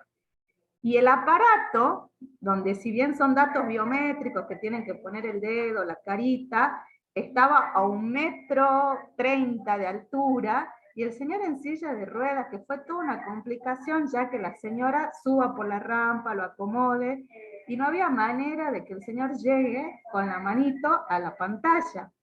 Entonces tuvimos que ayudarlo como 3, 4 personas para que la señora pudiera hacer el trámite. Y yo digo, en cuanto a las decisiones, por ahí son tan simples que vos bajés medio centímetro el aparato, solucionás un montón de problemas a la gente. O sea, no es tan complicado tampoco, simplemente una cuestión también de operatividad cuando se lleva a cabo ese proyecto de desarrollo de políticas públicas, ¿no? Tener en cuenta también las limitaciones físicas que pueden llegar a tener las personas. Buenísimo, Viviana, el ejemplo. Y sí, eso es un tema de, como vos lo decís, no es tan difícil, pero eso bueno, primero no sobre el tema de la accesibilidad, ¿no? Estas tecnologías de las que hablamos deberían, no idealmente, sino básicamente estar disponibles y accesibles para todos y todas, cualquiera sea nuestra condición física y demás. Sin embargo, en muchas ocasiones parece que eso no fue tenido en cuenta para su diseño. Esto es interesantísimo que lo pensemos en este espacio también, porque es parte del ejercicio de ciudadanía y es parte del acceso, ¿no? Que pensemos en la accesibilidad para la diversidad de personas. Y por otro lado, no quisiera abrir mucho otro tema, porque ya nos iríamos a otro lado, pero esto tiene que ver con el debate sobre quiénes son las personas que diseñan las tecnologías, ¿no? Quiénes son las personas que programan y que diseñan tecnologías y que diseñan políticas. Generalmente hay una subrepresentación ahí de diversidad, ¿no? De personas con limitaciones físicas, de personas de la diversidad sexual, de diversidad de género y demás, y ocurre esto, las necesidades de algunos grupos quedan siempre invisibilizadas porque las personas que históricamente toman decisiones sobre la tecnología y la diseñan no están conectadas con estas cuestiones, o simplemente porque no son diversos estos grupos, ¿no? Bien, me parece que alguien quería hacer un comentario. Yo no llegué a ver quién era. Me parece que no, Vero. No, está bien. Bueno, entonces, para resumir aquí, para no detenerlas mucho más en esta página, cuando hablamos de ciudadanía digital, estamos hablando de un aspecto tecnológico que va a incluir la alfabetización digital, el acceso a las tecnologías y a la conectividad, y la posibilidad del ejercicio ciudadano de auditabilidad de las tecnologías o de entender qué está pasando con mis datos y dónde los estoy dejando. Estamos hablando de un aspecto social, que esto también es ciudadanía digital, la libertad para transitar, para estar, para participar en espacios online, la seguridad en espacios digitales y la libertad de expresión en espacios digitales, siempre sin que ocurran, porque hay muchas contradicciones después entre estos puntos, los veremos la semana que viene. Y nuevamente, cuando hablamos de ciudadanía digital, también estamos hablando de una educación para la ciudadanía digital, ¿sí? De tener la posibilidad de tener un posicionamiento crítico hacia lo digital como ciudadanos y de sentirnos preparados y preparadas para vivir en un mundo digital. Sentirnos significa que estemos preparados y preparadas para esto a través de la educación, a través de la información ciudadana, y ahí es donde, por ahí, para los educadores, educadoras, comunicadores, comunicadoras que están en la sala, también nos toca muy de cerca, ¿no?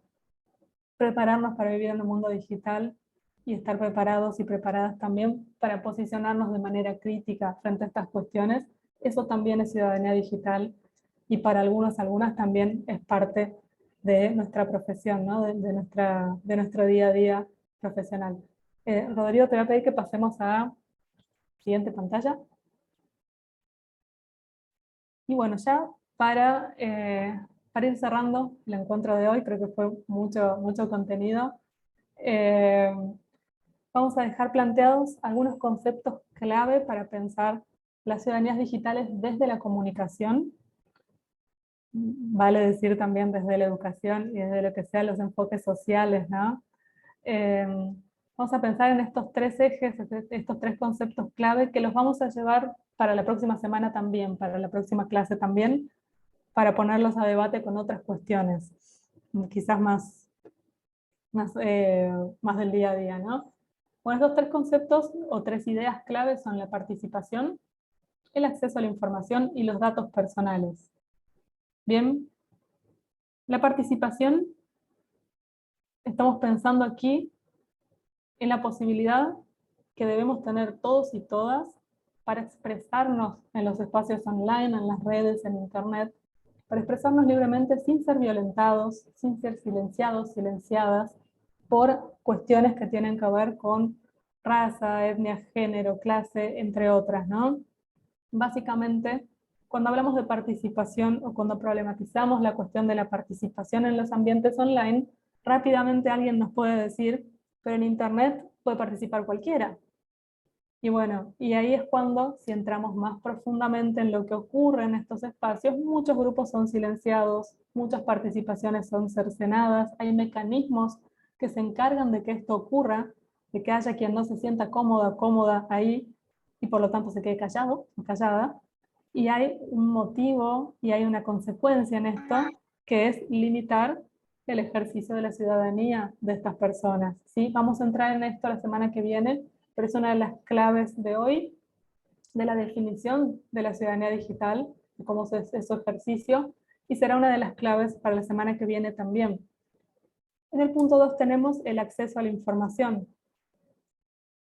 Estamos pensando aquí en la disponibilidad de los datos, por ejemplo, los datos oficiales, los datos de interés público, deberían estar claramente disponibles y accesibles para ciudadanos y ciudadanas. Esto en buena medida ocurre, en buena medida están disponibles, pero como hablábamos hace unos minutos atrás, a veces disponible no es lo mismo que accesible, ¿no? Entonces, también hay un debate detrás de esto, de qué manera y qué información es importante que la ciudadanía tenga clara y cuál otra la podemos reservar para los especialistas, pero de todas maneras debería estar disponible. Aquí para los comunicadores y comunicadoras de la sala seguramente les está sonando conocido, ¿no? Porque la información sobre nuestras ciudadanías digitales, sobre los sistemas ciudadanos de gestión de datos y demás, también debería estar abierta y debería ser posible profesionalmente, ¿no? Buscar esa información y comunicarla y de alguna manera llevarla al público. Y por otro lado, algo de lo que hemos insistido bastante, que tiene que ver con la auditabilidad de los sistemas de información ciudadana. Aquí tenemos, bueno, por ejemplo, ¿no? Los trabajos de Nelson Preto, que nos habla, es un investigador brasileño que ha trabajado mucho en Argentina también, un amigo de la casa en la Universidad Nacional de Jujuy, y un gran intelectual y militante de la cultura libre, del software libre, y justamente de esto, ¿no? De los sistemas abiertos y de la posibilidad de la ciudadanía de entender cómo funcionan estos sistemas que gestionan sus datos, su dinero, su salud, su posibilidad de acceso a beneficios y a políticas públicas, su identidad, bueno, la posibilidad de los ciudadanos de entenderla, de entender cómo funciona, y de saber exactamente qué está pasando con sus datos y para qué se están usando. Y también la posibilidad, en términos ya de educación, la posibilidad de apropiarnos de herramientas digitales y de saber cómo funcionan y poder modificarlas y poder ser parte de estos procesos. Entonces, aquí cuando hablamos de acceso a la información hablamos de todo eso, no solo de datos y documentos que podemos consultar, sino también de la información de los propios sistemas, ¿sí? Que debería haber mecanismos, que de hecho los hay, pero bueno, están incluidos dentro de lo que pensamos cuando pensamos ciudadanía digital, debería haber mecanismos para que la ciudadanía pueda acceder a estas informaciones y también, bueno, cuidar su propia información, ¿no? Y nuevamente aquí hemos hecho hincapié sobre todo en el aspecto público, pero aquí también tenemos la cuestión de los datos personales, el punto 3, tanto público como privado, ¿no? Aquí en cuestión de datos personales, que es la tercera clave, uno de los terceros puntos principales para pensar o problematizar desde las ciudadanías digitales, tenemos, por ejemplo, lo relativo a la posibilidad de disponer de los propios datos, de conocer cómo son usados, recolectados, para qué fines. En este punto hay una palabra que es la que más se usa, que es la identidad, ¿no? Tengo que conocer mi identidad digital y qué está pasando con ella. ¿Dónde están, no sé, las fotos que coloco online? ¿Para dónde van? ¿Dónde se guardan? Una vez que coloco algo en una red social, después lo puedo borrar, no lo puedo borrar, es mío, o sea, se lo acabo de entregar a una corporación. Todas estas cosas que son informaciones que generalmente no son tan conocidas por el público, que a veces están en la letra chica, en muchos países, la letra chica de cuando nos hacemos un usuario en una red social, por ejemplo. Algunos países están comenzando a ser legislados, seguramente han visto noticias bastante recientes en Europa sobre ciertos límites que se colocan a las redes sociales y al uso de datos del público. Bueno, esto también es ciudadanía digital, ¿no? El derecho a entender qué pasa con mis datos, a colocar límites a la manera en que mis datos son usados y extraídos, y sobre todo entender cuáles van a ser las consecuencias para mí con estas cuestiones, ¿sí?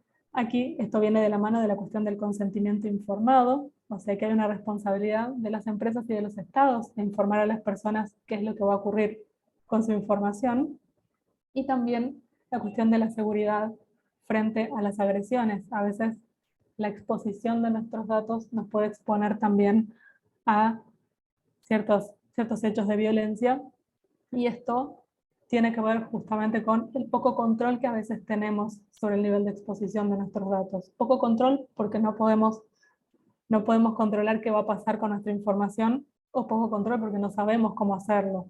Y aquí caemos nuevamente en la cuestión de las ciudadanías digitales, ¿no? La proficiencia, las habilidades digitales, la educación sobre cómo estar, o cómo estar, cómo interactuar en estos espacios en cuanto ciudadanos, ¿no? No estamos hablando aquí de lo que está bien y lo que está mal, sino en cuanto ciudadanos que tienen un ejercicio pleno de su ser y estar en sociedad. ¿Sí? En este último punto, tiene que ver con los datos personales. También les vamos a pasar como recomendación un texto de Paula Sibilia, que es una investigadora argentina, que el texto se llama Usted es lo que Google dice que usted es. O sea, básicamente somos lo que Google dice que somos. Y en este texto la investigadora analiza el primer caso que se presentó frente a los tribunales en Europa, creo que fue en Alemania, efectivamente, de un usuario reclamando frente a la justicia que Google tenía que borrar del buscador fotos íntimas de esta persona, ¿no? Y por otro lado, una gran empresa revelando frente a la justicia que no pensaba borrarlas, no podía borrarlas porque esa información ya no era propiedad de la persona que había subido las fotos, sino que por no leer la letra chica, esa información no había percibido que esa información era propiedad de la empresa que lo colocó online, ¿no? Entonces, aquí tenemos un interesante debate también sobre las ciudadanías digitales. Estos tres puntos son los emergentes, digamos. Lo que veíamos antes son sus características, que son las características tecnológicas, sociales y las que tienen que ver con la normativa. Y aquí tenemos emergentes, o sea, lo que se observa. Cuando pensamos ciudadanías digitales desde la comunicación, lo que más observamos tiene que ver con esto, ¿no? Con la participación, con el acceso a la información y con la gestión de datos personales.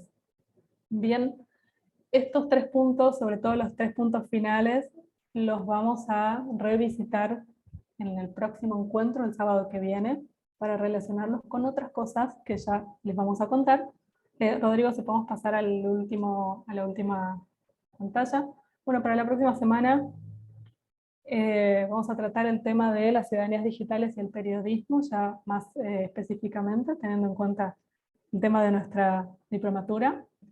y iremos un poquito a fondo en cuestiones de fake news, haters y trolls. Vamos a pensar también, como les decía, en los movimientos de defensa o de protección de uno mismo y de una misma en estos espacios, y vamos a intentar pensar o responder entre todos y todas la pregunta cómo desde el periodismo se puede aportar para un pleno ejercicio de las ciudadanías digitales, siempre pensando en las ciudadanías digitales desde todos los aspectos que vimos hoy.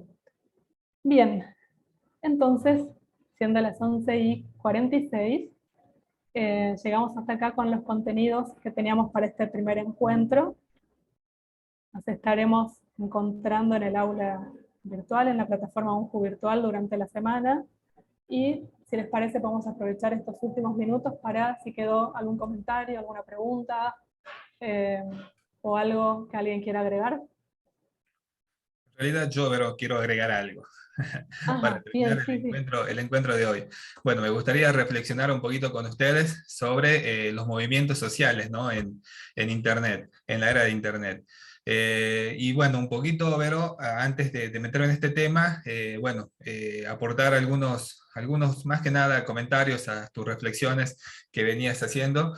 Creo que en referencia al último punto que tratabas en la diapositiva anterior, creo que se está trabajando también sobre un concepto muy importante que es la gubernamentabilidad algorítmica, ¿no? Creo que, hoy las empresas hacen de la personalización algorítmicas su principal modelo, ¿no?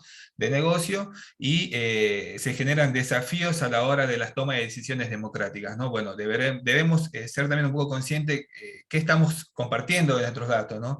Y también a quiénes estamos compartiendo esos datos, ¿no? A modo también de ejemplo, se me ocurre, no sé, ustedes creo que también deben estar al tanto, ¿no? Uno de los diputados, como Javier Milei, entre comillas, ¿no? Regala su sueldo todos los meses a algunos de las personas que se inscriben en esa base de datos, ¿no? que él está generando. Bueno, debemos también poder ser un poco críticos sobre eso, ¿no? Quizás genera empatía, ¿no? Pero bueno, ser un poco críticos si en realidad Milei no está comprando esa base de datos, ¿no? Y a quién estamos brindando esa base de datos, ¿no? Y cada vez esa base de datos para esta persona es mucho más amplia, porque todos los meses tiene cada vez mayor participación ciudadana dentro de ese entramado digital que él está pensando para generar datos a futuro, ¿no? Bueno, eso también es bastante interesante, poder ser un poco crítico y reflexionar sobre esas situaciones. Y ahora sí, pasando a lo que realmente me interesa compartir con ustedes un poquito antes de terminar. Ya van a ser las 12, la idea es terminar a las 12, así que voy a ser un poco breve. En relación a las ciudadanías digitales también, se me ocurre que es muy importante pensar sobre los movimientos sociales en la era de Internet, ¿no? Movimientos sociales que cada vez vemos mucho más presentes en las pantallas, en las redes, ¿no? Y podemos decir entonces que el Internet y las redes sociales digitales se están construyendo en un nuevo espacio, podríamos decirlo, ¿no? Para el intercambio simbólico, ¿no? La expresión pública y la deliberación. Pero además, y es lo que más nos interesa aquí, y es que, creo que es lo que más nos interesa reflexionar, es para la organización y la acción colectiva, ¿no? Los movimientos sociales.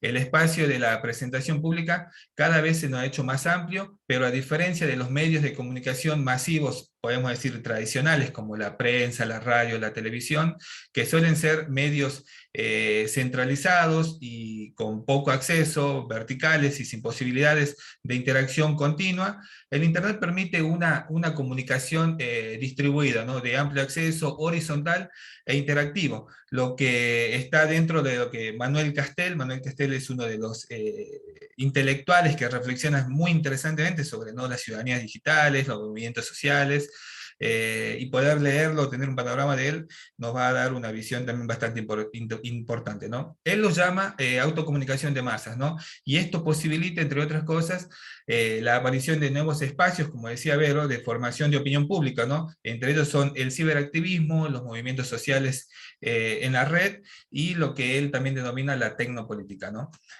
De este tipo de movimientos en red existen muchos ejemplos en el mundo, ¿no? Desde el año 2011 podemos decir que estos movimientos se empezaron a ser cada vez más visibles, por ejemplo, con el movimiento denominado Primavera Árabe, ¿no? Expresada en las revueltas entre Túnez y Egipto, ¿no? también le siguieron otros movimientos sociales como los indignados en España, movimientos sociales como el de Yo Soy 132 en México, que fue un movimiento muy importante y más que nada de jóvenes, en referencia, ¿no?, a una protesta por un debate presidencial, ¿no? Pero también existen estos movimientos sociales en Internet en Argentina, ¿no? ¿Cómo ser, teniendo en cuenta el contexto de pandemia en el que atravesamos y quizás todavía estamos atravesando una parte de ese contexto? Un movimiento llamado Médicos por la Verdad, ¿no? Este movimiento se trata de una serie de médicos, virólogos, inmunólogos, que se oponían o se oponen al uso de los barbijos, ¿no? Al aislamiento de virólogos, y el aislamiento de los sanos, como ellos le decían entre comillas, ¿no? Cuestionan las pruebas de PCR, promueven también el uso del dióxido de cloro como tratamiento y critican las medidas sanitarias establecidas por el gobierno, ¿no? Bueno, este es un ejemplo de los movimientos sociales que existen en Argentina, y también hay otros movimientos sociales como a partir del año 2014 que se hizo muy, muy visible, que es el movimiento, bueno, Ni Una Menos, ¿no? Y el movimiento Aborto Legal. Si ustedes hacen la prueba también, ingresando a una red social como Instagram y ponen el hashtag aborto legal, vamos a dar cuenta que este movimiento social y este hashtag tienen 527.000 publicaciones en Instagram. Si hacemos lo mismo con el Ni Una Menos, nos vamos a dar cuenta que tienen más de 2 millones de publicaciones en Instagram, ¿no? Bueno, y cómo también juega un rol muy importante ese algoritmo, ¿no? Esos hashtags también, ¿no? Y para comprender estos podríamos decirle, también entre comillas, siempre me gusta usar la palabra nuevos, estos nuevos movimientos sociales, es necesario recurrir, bueno, a conceptualizaciones que tomen en cuenta estos tiempos históricos y sus cambios, ¿no? El rol de Internet, la ampliación de la política y las asociaciones y movimientos que los individuos y estos colectivos despliegan, ¿no? Y dentro de este conjunto de cambios sociales, el Internet o la Internet también juega un papel fundamental, ¿no? No se trata de otra tecnología de comunicación más, ¿no? Se diferencia radicalmente de la prensa, la radio y la televisión por su estructura abierta, ¿no? Algunos académicos incluso se animan a comparar la Internet con la electricidad, ¿no?, que ha impulsado la revolución industrial, ¿no? Y así estos consideran que Internet sería como el sistema nervioso de esta sociedad red, y de lo cual, bueno, respecto a esta temática, Castel afirma que, bueno, Internet es el tejido de nuestras vidas en estos momentos, no es el futuro, sino que es el presente, plantea este autor, e Internet es un medio para todo, ¿no?, que interactúa con el conjunto de la sociedad, y de hecho, a pesar de ser tan reciente, ¿no?, en su forma societal, dice Castel, no hace falta explicarlo porque nosotros ya sabemos de qué se trata Internet.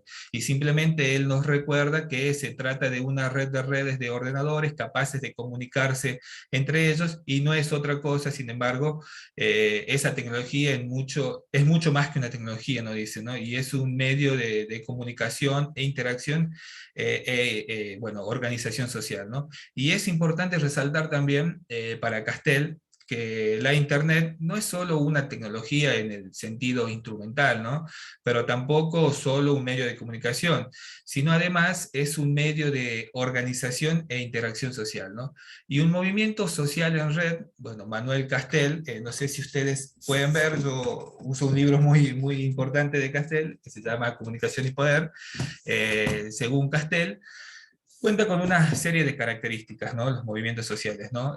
Una de ellas están conectadas en red en numerosas formas, tanto online como offline. Si bien nacen en las redes, se convierten en movimientos en la ocupación del espacio urbano, ¿no? Son locales y globales a la vez, viven en un tiempo atemporal, y entre el ahora y el proyecto futuro, ¿no? También nos dice Castel que nacen de forma espontánea y en general con una chispa de indignación. Son virales, siguiendo la lógica de la red misma, y pasan de la indignación a la esperanza a través de la deliberación. No tienen líderes, pero aún así existe unidad, aunque, bueno, la comunidad es todavía un objeto de construcción, ¿no? Y son altamente autorreflexivos y raramente son programáticos y apuntan más bien a cambiar los valores de la sociedad. Y en general se podría decir que estos movimientos, que, bueno, en todos los casos son ignorados por los partidos políticos y más que nada desconfían de los medios de comunicación, ¿no? No reconocen, como le dijimos, un liderazgo y rechazan cualquier organización formal, dependiendo de Internet y de las asambleas locales para ese debate colectivo y las tomas de decisiones. Los movimientos sociales en el siglo XXI tienen una nueva infraestructura, podríamos decir, en la cual se desarrollan, ¿no? En mucho mayor medida que otros fenómenos sociales, sincronizan su forma social en red con los formatos tecnológicos de la red, por lo que una construcción es mucho una construcción teórica más fluido, ¿no? Y bueno, y en referencia a esto, un ejemplo que a mí también me llamó la atención y que lo seguí un poco de cerca fue el movimiento 15M, denominado 15 de mayo en realidad, que es un movimiento que surgió en España en reclamo a las clases políticas, un 15 de mayo del 2011, donde miles de ciudadanos y ciudadanas de toda España se lanzaron contra las calles contra el objetivo de reclamar un cambio en la situación política, social y económica que vivía aquel país, ¿no? Una protesta masiva, ¿no? Que se dio en Internet, de la cual también, ¿no? Los diferentes prensas del mundo se hicieron eco de ello, y no solamente por estar en el territorio, sino porque este movimiento social ya muy organizado tenía en sus diferentes canales de comunicación, en sus redes sociales como Instagram, Twitter, YouTube, y podían compartir al instante lo que estaba sucediendo en ese momento en España, y la prensa del mundo poder captar y poder, bueno, generar esta sociedad red que la llama Castel, ¿no? Así que bueno, un poquito comentarle esto sobre los movimientos sociales y tener en cuenta también abrir un campo al panorama para el próximo encuentro, y poder reflexionar y tener en cuenta lo importante que son también en la hora de las ciudadanías digitales estos movimientos sociales en la era de Internet. Bueno, siendo ya casi las 12, no les quiero robar más tiempo. Si hay algún comentario, algún aporte antes de que finalicemos, bueno, bienvenido sea, y si no, vamos a pasar al aula virtual durante la semana, nos encontraremos. Ahí yo ya cargué la bibliografía que propusimos con Vero. Bueno, vamos a generar un espacio también, un foro donde ustedes van a poder comentar algunas actividades que vamos a ir pensando. Así que bueno, eso de mi parte, y no sé si alguien tiene algún otro comentario, alguna otra consulta. Bienvenida sea. Y abrimos estos 2-3 minutos que nos quedan para poder responder a algunas inquietudes. Bien, solo para aclarar, porque vi ya un par de veces la pregunta en el chat, vamos a colocar también en el aula la presentación de hoy y la de la próxima semana para quien quiera tener las slides y el resumen. A ver, voy a ver algún mensaje del chat. Si es que hay algún mensaje, voy a abrir mi chat. Bueno, más que nada bueno, agradecerles también a ustedes su presencia del día de hoy. Las placas, sí, las placas expuestas van a quedar para subirlas. Y antes de terminar, si podemos repetir los horarios de los tutores, tutoras. Sí, el horario de las tutorías, bueno, ahí Viviana Arce le respondió, gracias Vivi. Y bueno, más que nada sería eso por el día de la fecha. Así que bueno, si no hay alguna otra duda, consulta, sugerencia, vamos a terminar a las 12 en punto nuestro encuentro de hoy. Y bueno, fue un placer encontrarlos, tenerlos acá un sábado por la mañana, perdón. Así que bueno, si hay alguna duda, consulta más, y si no, lo estamos despidiendo. Y recordarle que todos los encuentros, estos que son sincrónicos, quedan grabados, van a estar subidos en el canal de YouTube de nuestra diplomatura, y van a estar embebidos en el aula virtual para que ustedes también dispongan del mismo. Perfecto, bueno, igualmente si ahora no se les ocurrió una pregunta, pero después justo están pensando en la clase y se les ocurre algo, lo pueden llevar al aula virtual. Vamos a estar pendientes. Y bueno, por lo demás, un gusto, la verdad, siempre un gusto compartir con ustedes, con el equipo de la Universidad Nacional de Jujuy.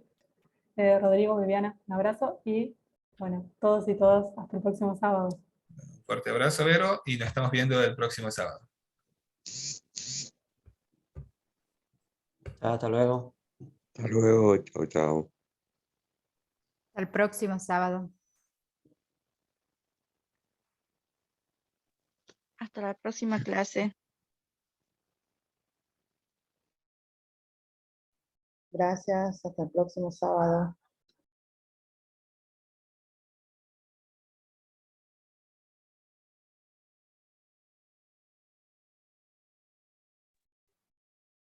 Será hasta la próxima. Chau, chau.